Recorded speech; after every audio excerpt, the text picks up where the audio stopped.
Assalamualaikum warahmatullahi wabarakatuh. Halo teman-teman, hari ini adalah tanggal 26 Desember 2024. Itu artinya sudah 20 tahun berlalunya tsunami yang terjadi di Aceh pada tanggal 26 Desember 2004 yang silam.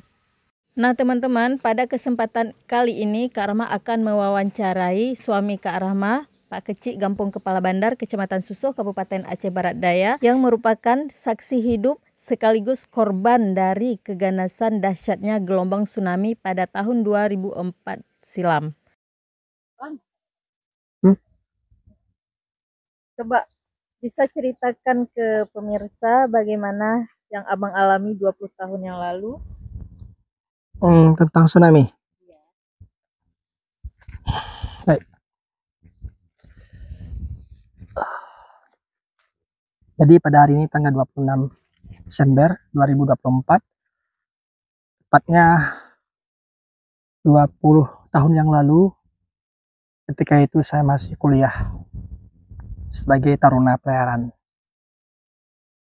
Itu seperti biasa, layaknya juga anak-anak mahasiswa taruna yang lain dan juga masyarakat beraktivitas seperti biasa. Pada pukul 7 pagi saya bangun karena sudah sempat tertidur, karena sebelumnya saya salat jamaah subuh, kemudian tertidur sebentar, kemudian baru terbangun sekitar hampir jam 7, kemudian saya merendam baju. Nah, karena memang itu hari Minggu, hari libur. Jadi saya gunakan untuk mencuci baju, dan setelah saya rendam, kemudian saya duduk bersama masyarakat sekitar, karena kebetulan di depan kos di sana ada. Itu Abang tinggalnya di mana? Oh ya, saya tinggalnya di Desa Cade, Kecamatan Baitussalam, Kabupaten Aceh Besar. Itu perbatasan dengan Desa Kaju ya. Tepatnya saya tinggalnya di depan Perumnas Cade Permai. Mungkin ada yang mengenal saya masih ya. Saya titip salam pada rekan-rekan yang masih mengenal saya. Saya dulunya tepatnya tinggal di depan Perumnas Cade. Kemudian setelah kami duduk-duduk tidak berapa lama, saya minum kopi, juga teman-teman sebagian yang lain, tiba-tiba terjadi getaran. Getaran pertama sangat pelan, ya. Namun lama-kelamaan getaran tersebut menjadi sangat cepat, yaitu gempa bumi.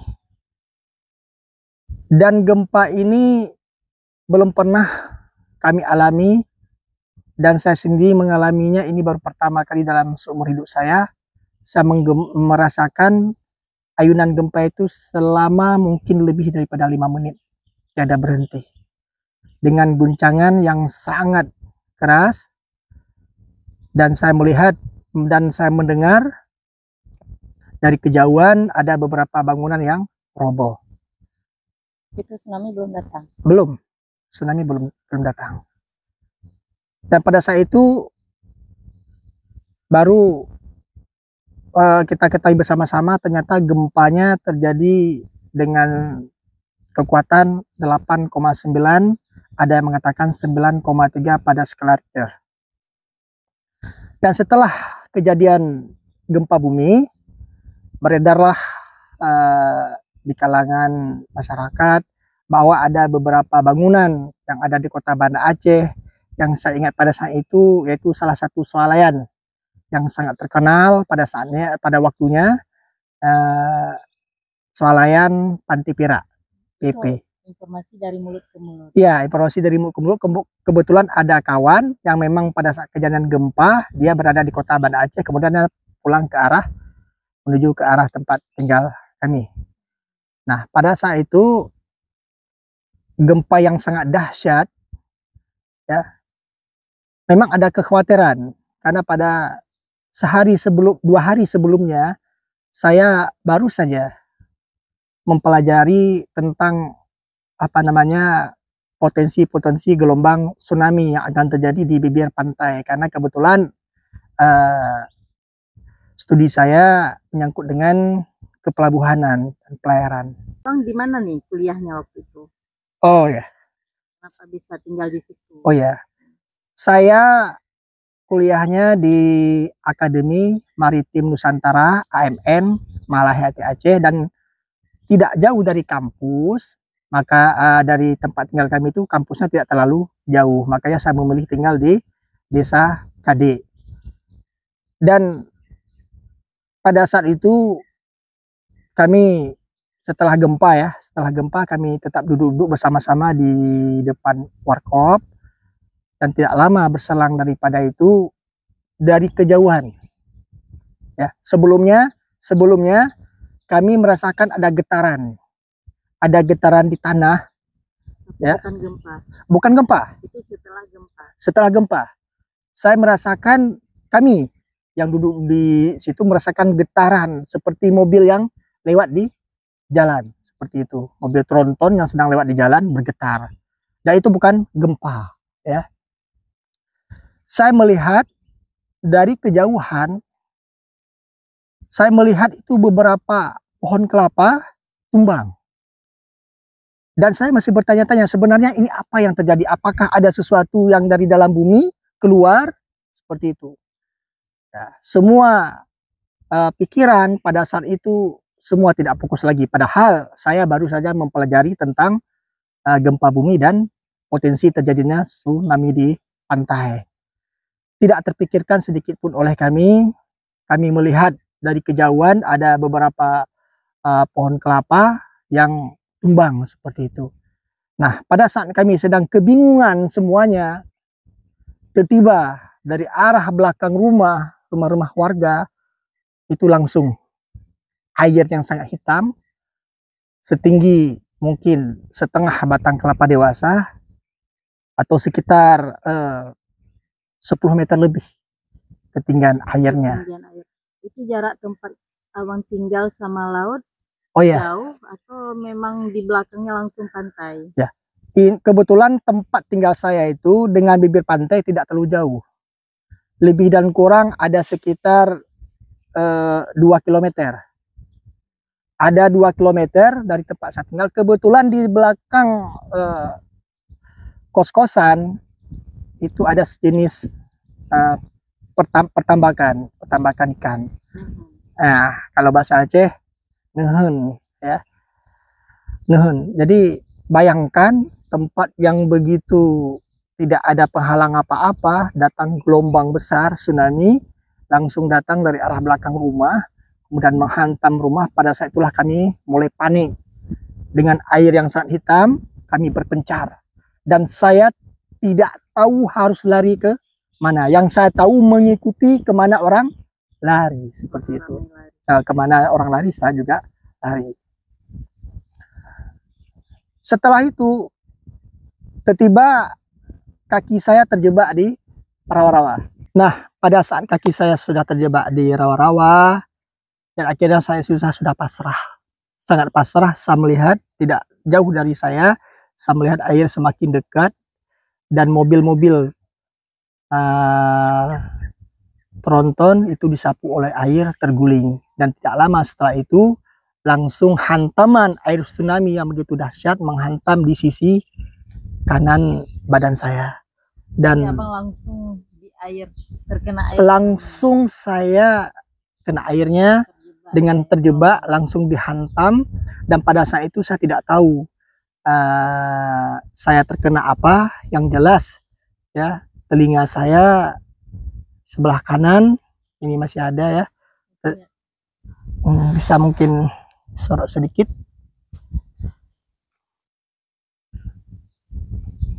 Ini bukti tsunami. Ini setelah dioperasi ya. Setelah dioperasi tulang rawannya sudah tidak ada lagi.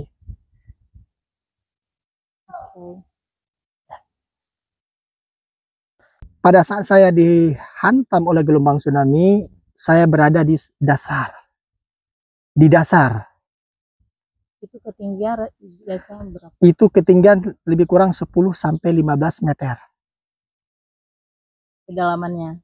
Ya, ketinggian dari saya di dasar. Kemudian di tubuh saya di dasar air tersebut dengan masih arus yang begitu kencang, saya dihimpit oleh berbagai macam material, kayu ataukah mungkin apa, saya tidak tahu, dan sulit bagi saya untuk muncul ke permukaan. Sulit. Dan pada saat saya sudah kehabisan nafas dan mulai bernafas di dalam air yang bercampur lumpur tersebut, ya mungkin saya berpikir mungkin inilah saatnya saya akan menghadap Allah Subhanahu wa Ta'ala. Saya akan menghadap Tuhan, dan saya doa pada saya itu, ya Allah, jika memang hari ini adalah hari terakhir untuk saya, maka tolong percepat sakaratul maut saya. Namun apabila nantinya kehidupan saya masih bermanfaat untuk orang lain, maka selamatkan saya dengan caramu. Dan pada saat itu seolah-olah saya melihat seperti sosok yang akan datang menghampiri saya. Ya, menghampiri saya. Saya meyakini itu adalah mungkin malaikat maut. Ya, namun tiba-tiba kuasa Allah, yang namanya juga orang sedang menghadapi sakaratul maut ya. Saya sangat kesakitan karena saya sudah bernapas di dalam air. Saya tidak tahan lagi pada saat itu. Bayangkan ya, tubuh saya meronta-ronta melawan karena bagaikan seekor tikus yang direndam di dalam air. Bisa saudara bayangkan bagaimana sakitnya. Dan saya berpikir memang ini adalah ajal saya.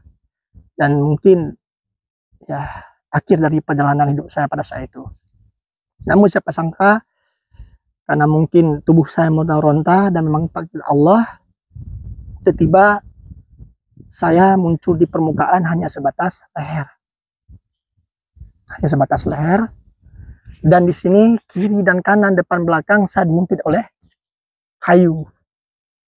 Ya, dengan seluruh di bawah leher ini berada di dalam air.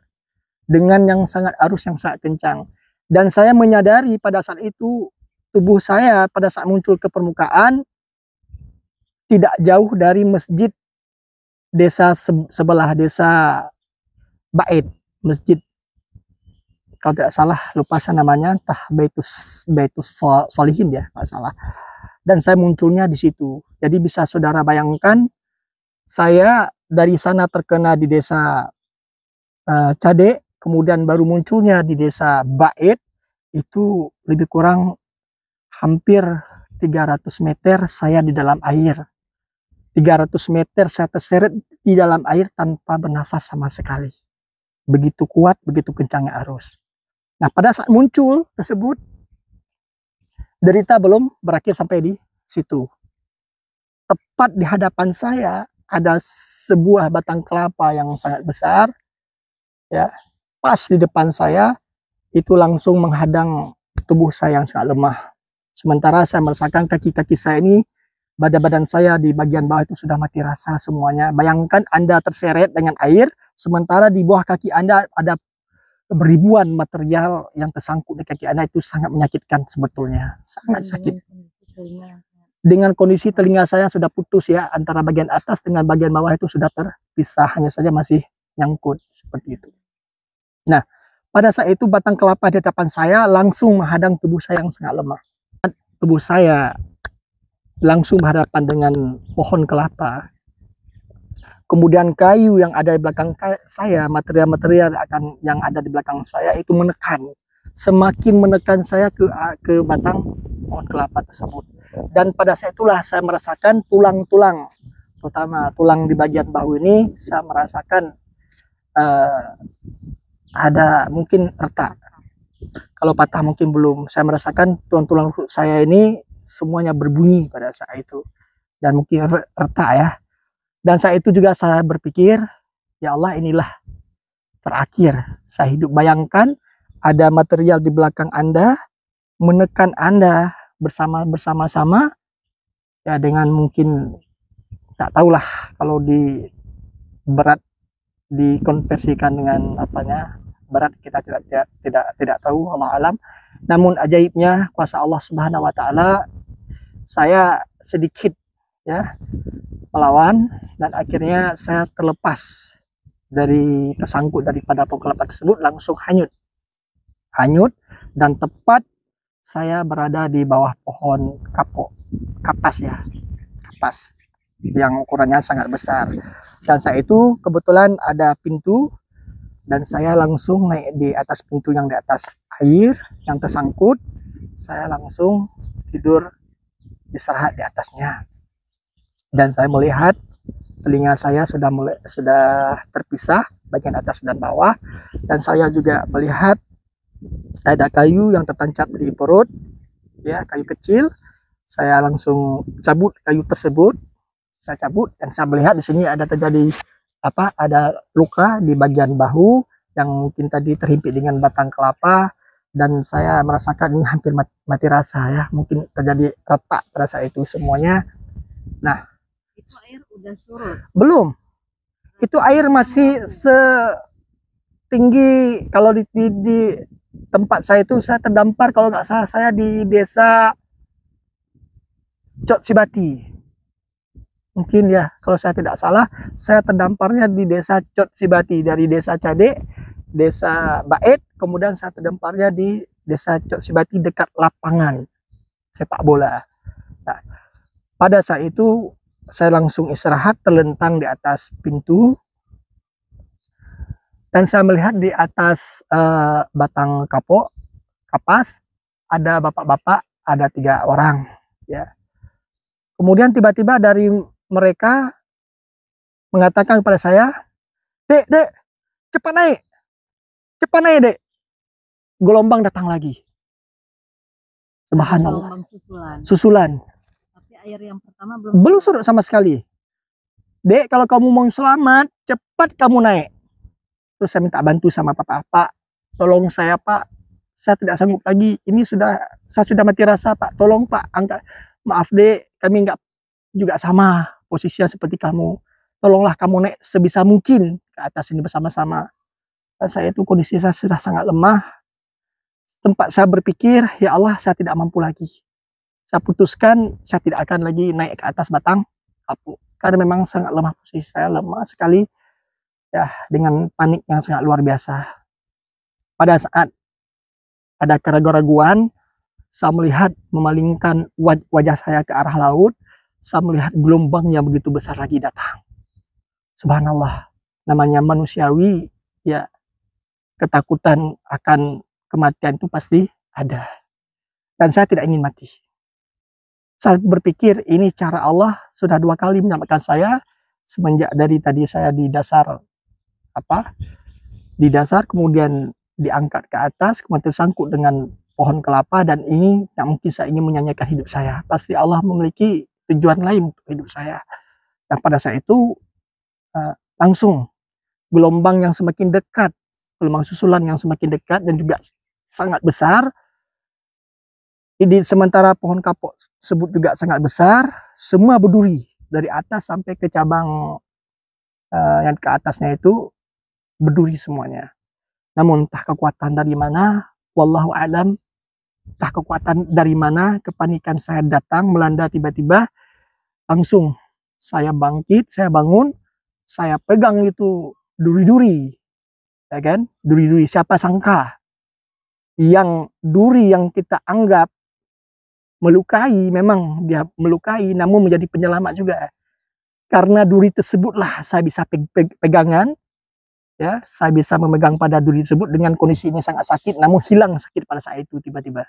Dan kaki saya juga memijak pada duri-duri. Langsung saya menggapai dahan.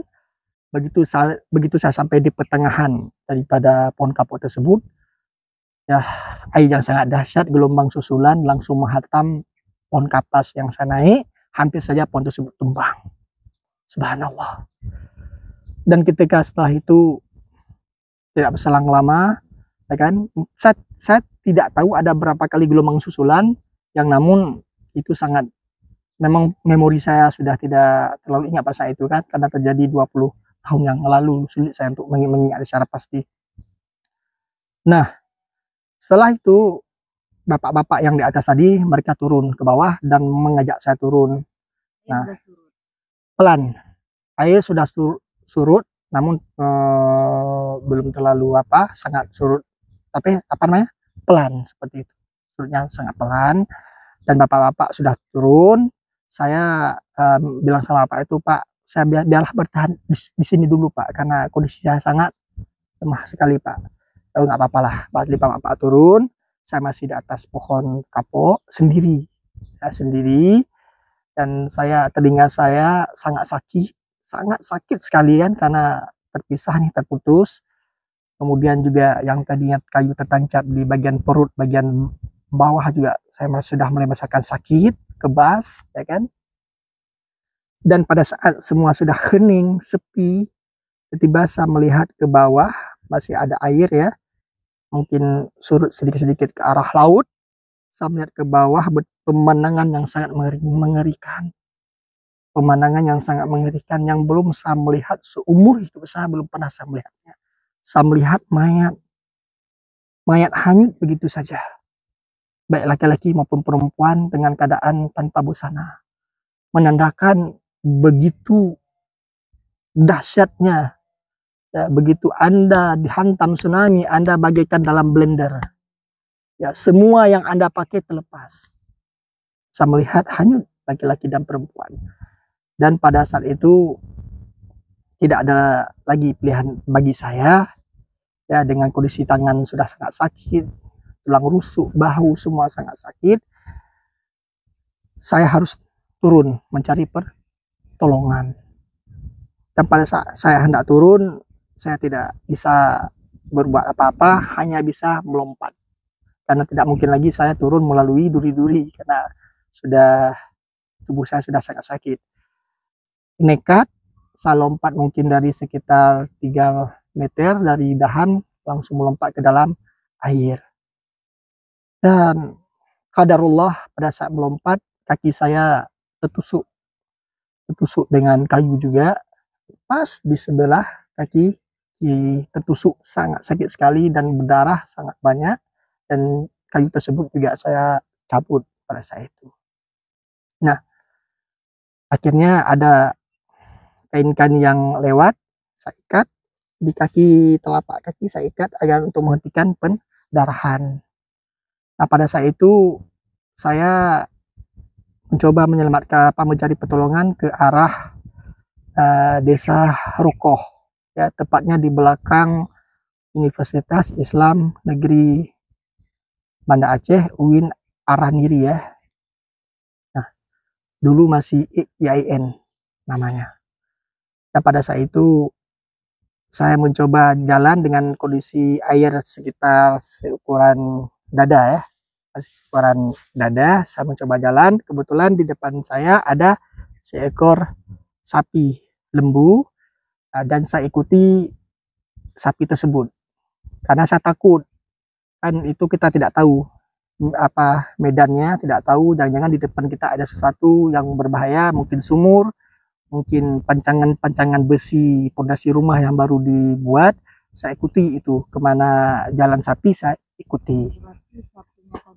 Dalam air. Iya, mungkin sama ya, sama-sama juga korban pada saat itu. Yang saya tahu, saya ikuti kemana sapi itu pergi, karena patokan saya dialah kan. Nah, tiba-tiba juga ada beberapa orang langsung mengikuti saya di belakang, seperti jalannya semut. Di depan kami ada sapi yang menuntun. Dan saat kami berjalan, subhanallah, pemandangan yang memang tidak pernah saya saksikan seumur hidup. Masya Allah, saya melihat kiri dan kanan mayat laki-laki dan perempuan tanpa busana. Saya balikkan, saya ingin melihat apakah ini saya kenal. Saya balik lagi, namun tidak satupun dari jenazah tersebut yang hanyut itu yang saya kenali ya. Dan di tangan mereka, di tangan mereka yang perempuan itu masih terpakai cincin perhiasan emas kan.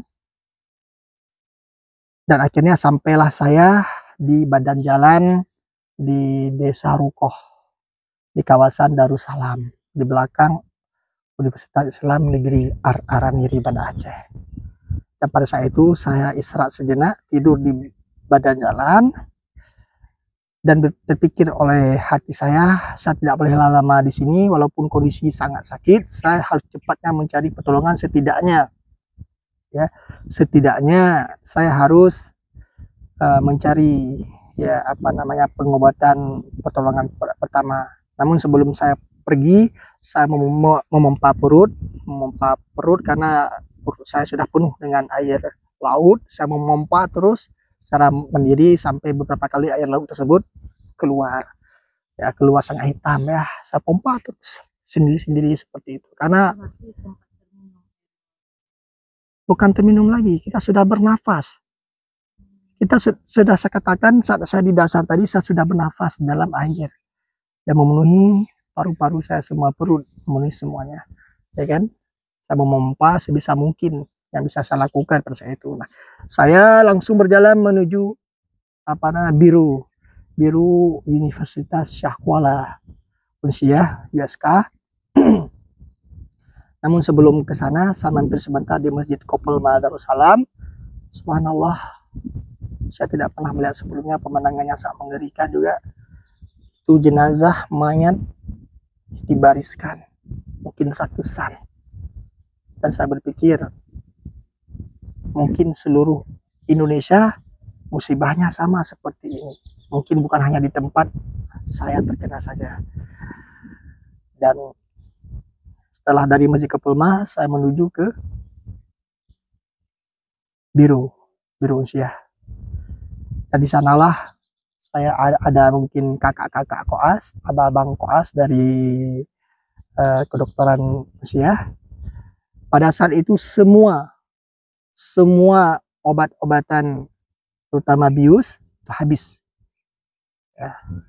Dan saat itu saya dibersihkan oleh kakak-kakak, abang-abang, telinga saya juga di bagian perut dan juga kaki.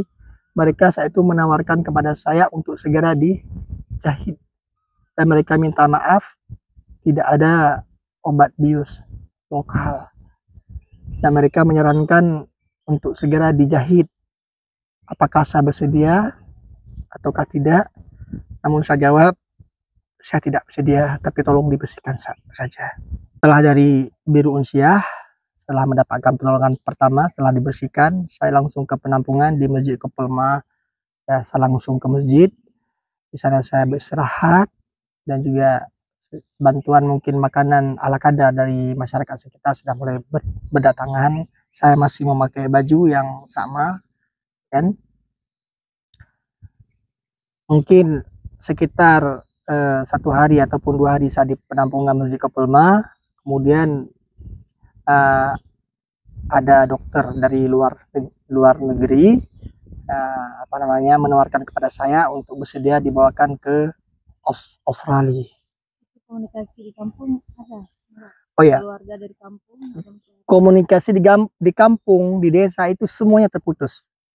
Baik akses komunikasi terputus, akses jalan untuk menuju dari Blangpidi Kabupaten Aceh Barat Daya ke Banda Aceh, semua jalan terputus sejak dari Aceh Barat sampai Aceh Jaya. Tidak ada bisa jalan darat untuk diakses, tidak bisa. Ya, dan memang pada saat itu ada keluarga, ya, abang ipar saya menjemput saya dengan memakai kendaraan roda 2 melalui Takengon. Bayangkan mencari saya, mereka melalui jalur Takengon, kemudian Birun, baru mereka ke Banda Aceh, ya kan? Ke Banda Aceh. Namun qadarullah pada saat itu tidak bertemu sama sekali usaha mereka. Dan dalam semasa penampungan saya di Masjid Kopelma juga alhamdulillah ada warga kampung pada saat itu kebetulan juga kuliah, sempat merawat saya 1 hari. Dan kebetulan beliau juga mahasiswa pada saat itu, dan beliau hendak pulang ke Takengon, ke kampung neneknya, dan berpesan, "Bang, jika nanti ada keluarga saya yang kemari, tolong kabarkan saya selamat dan saya ingin pulang ke Takengon." Ya. Nah, setelah dia pulang ke Takengon, saya masih berada di Masjid Kopelma. Ya, setelah itu tidak berselang 1 hari baru saya melihat ayahnya datang. Kemudian saya katakan kepada ayahnya bahwa alhamdulillah anak bapak selamat dan dia sudah pulang ke Takengon, dan bapaknya bersyukur.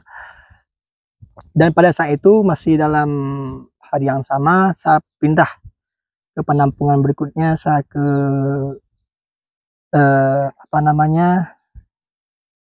ke Fakultas Kedokteran Hewan.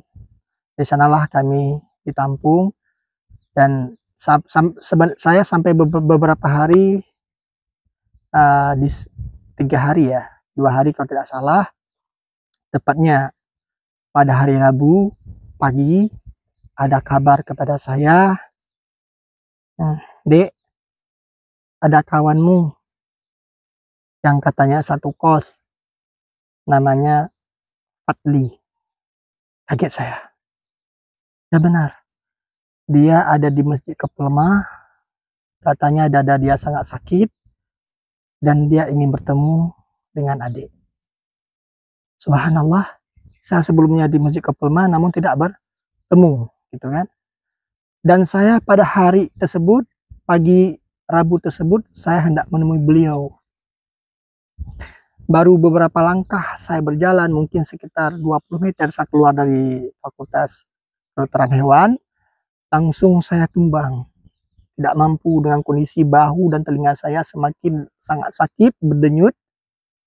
Saya tidak mampu, akhirnya saya kembali ke penampungan di Fakultas Kedokteran Hewan Unsiyah. Telinga tadi udah dijahit? Belum. Telinga sama sekali belum dijahit karena kehabisan jus lokal. Dan saya tidak berani, ya kan. Ini sudah terjadi infeksi dan sudah mulai mengeluarkan bau ya. Bayangkan infeksi yang sangat sakit, mengeluarkan bau. Nah, setelah itu tak lama berselang, mungkin setelah siang, setelah sholat zuhur, saya kembali mendapatkan kabar bahwa kawan saya yang tadi minta menemui saya di Masjid Kepulma akhirnya meninggal dunia di hari Rabu. Ya. Saya sangat menyesal tidak dapat menjumpai beliau, dan saya minta maaf. Saya merasa bersalah, namun saya sudah berusaha untuk mendatangi beliau, sahabat saya satu kos. Berasal dari mana? Dia berasal dari desa Kuala Terubu. Kuala Terubu, ya, Kecamatan Kuala Bate, Kabupaten Aceh Barat Daya. Abdia juga, namanya Fadli. Mungkin kalau ada saudara-saudaranya, keluarganya yang menonton video saya ini. Namun sebelumnya saya sudah mendatangi langsung keluarga beliau. Saat saya sudah kembali ya, saya sudah memberitahukan perihal tersebut. Dan pada hari yang sama, juga ada kabar kepada saya, kawan saya yang lainnya, satu kosan, juga dari desa yang sama, desa Kuala Terubu, yang bernama Bustami. Beliau juga meninggal dunia dan jenazahnya ditemukan pada saat terjadinya gelombang tsunami yang sangat dahsyat oleh kawan saya yang lain. Dan ini saya juga mengkonfirmasi kepada keluarga ahli waris bahwa ya saudara Bustami meninggal di hari kejadian gelombang tsunami, dan Fadli, karena kebetulan kami juga satu tempat kuliah, dan Fadli meninggalnya di hari Rabu, dan mereka jenazahnya, informasi yang pada saat dikuburkan di perkuburan masal yang ada di Lambaro, Aceh Besar. Singkat cerita, yang bapaknya tadi, yang anaknya menolong saya, merawat saya 1 hari di Masjid Kepulma, mengajak saya pulang ke Abdia. Ya, mau tak mau saya harus ikut, dan saya ikut beliau. Langsung saya diajak pulang dengan mobil akses darat lewat jalur Berun. Dari Berun, Takengon. Saya selama 1 malam di Takengon. Di sana setelah dari Takengon kami menuju ke arah Medan. Kemudian dari Medan saya tidak tahu lagi hari apa. Saya sampai di rumah. Allahu alam, saya tidak tahu lagi setelah dari Medan. Kemudian kami dari Medan langsung menuju ke rumah di Kabupaten Aceh Barat Daya dengan perjalanan hampir 24 jam lamanya. Begitu saya sampai di rumah dan disambut dengan histeris karena mereka mengira saya telah tiada, dan juga ada mengabarkan di kampung itu tempat tinggal saya sudah rata dengan tanah.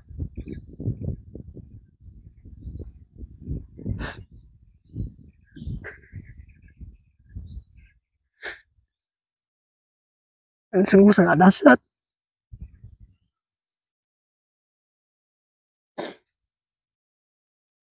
Saya mendoakan kepada kita semua yang masih hidup, hendaklah kita bersyukur pada Allah atas segala nikmatnya, dan tetap selalu harus waspada, dan kita harus bersahabat dengan alam. Dan setelah saya sampai di kampung, derita belum selesai sampai di situ, dan saya menimbulkan trauma. Bahkan saya saat itu saya tidak mengingat apapun. Nama saya pun saya tidak ingat. Memori saya hilang. Saya tidak mengingat apapun, yang hampir selama 2 bulan lamanya, dengan kondisi telinga saya sudah mulai infeksi berat dan menjalar sampai hampir ke dada. Saya tidak ingat apapun. Bahkan saya cuma bisa duduk termenung, dan saya masih berlanjut dengan pengobatan. Dan ya qadarullah, mungkin karena sakit yang saya alami sebelumnya, yaitu kesakitan yang saya peroleh dari musibah gempa dan tsunami, saya sampai menderita infeksi paru-paru. Dan dirawat di rumah sakit ya sampai belasan hari lamanya. Dan juga pada saat itu telinga saya mulai dioperasi, walaupun tidak sempurna seperti yang dalam video tadi. Namun alhamdulillah, awalnya saya disarankan untuk dipotong habis karena sudah menimbulkan infeksi. Kemudian saya mengatakan pada dokter ahli bedah tersebut, spesialis bedah plastik, saya katakan, "Dok, kalau bisa tolong dipertahankan telinga saya." "Oh, enggak bisa, Dik, nanti akan lebih menjalar seperti itu." "Enggak apa-apa, Pak, nanti kalau memang sudah terlalu parah baru nanti kita potong." Akhirnya beliau mengiyakan, hanya dioperasi, dibersihkan, kemudian dicoba hal yang terbaik, dan alhamdulillah keajaiban dari Allah, telinga saya tidak jadi dipotong dan sembuh perlahan. Operasinya di mana? Operasi saya itu di Rumah Sakit Zainul Abidin, Banda Aceh. Kembali lagi saya kepada Aceh, karena setelah lama di kampung, mungkin sekitar beberapa bulan ya di kampung, saya kembali lagi ke Banda Aceh untuk melakukan pengobatan termasuk perawat daripada infeksi paru-paru. Nah, setelah dari operasi di Banda Aceh, saya keluar rujukan dari Rumah Sakit Zainul Abidin, dirujuk ke Rumah Sakit Pusat Adam Malik di Medan, Sumatera Utara, dan saya ke sana untuk pengobatan infeksi paru-paru lebih lanjut. Dari sana saya mendapati pengobatan lebih lanjut di Rumah Sakit Pusat Adam Malik, Medan, Sumatera Utara. Mungkin hanya itu sekelumit kisah daripada saya, daripada korban, saksi hidup 20 tahun yang lalu, bagaimana dahsyatnya gempa bumi dan tsunami yang terjadi di sepanjang Samudra Hindia, memakan menelan korban jiwa lebih dari 250.000 jiwa. Dan alhamdulillah kondisi saya sekarang sudah lebih baik daripada sebelumnya, sehat bugar. Mudah-mudahan saya dapat terus memberikan yang terbaik kepada masyarakat. Demikian. Assalamualaikum warahmatullahi wabarakatuh. Nah teman-teman, dari kisah yang kita dengarkan yang Pak Kecik lalui, itu kita bisa mengambil kesimpulan bahwa musibah itu bisa datang kapan saja, tidak ada pemberitahuan sama sekali, tidak ada tanda-tanda sama sekali. Teruslah berbuat baik kapanpun dan dimanapun. Karma Rasa, sekian dulu video tentang kisah hidup. Karma Rasa, sekian dulu video tentang tsunami Aceh 20 tahun silam yang dialami langsung oleh suami Karma sendiri, Pak Salman, Pak Kecik, Gampung Kepala Bandar, Kecamatan Susuh, Kabupaten Aceh Barat Daya. Assalamualaikum warahmatullahi wabarakatuh. Bye-bye.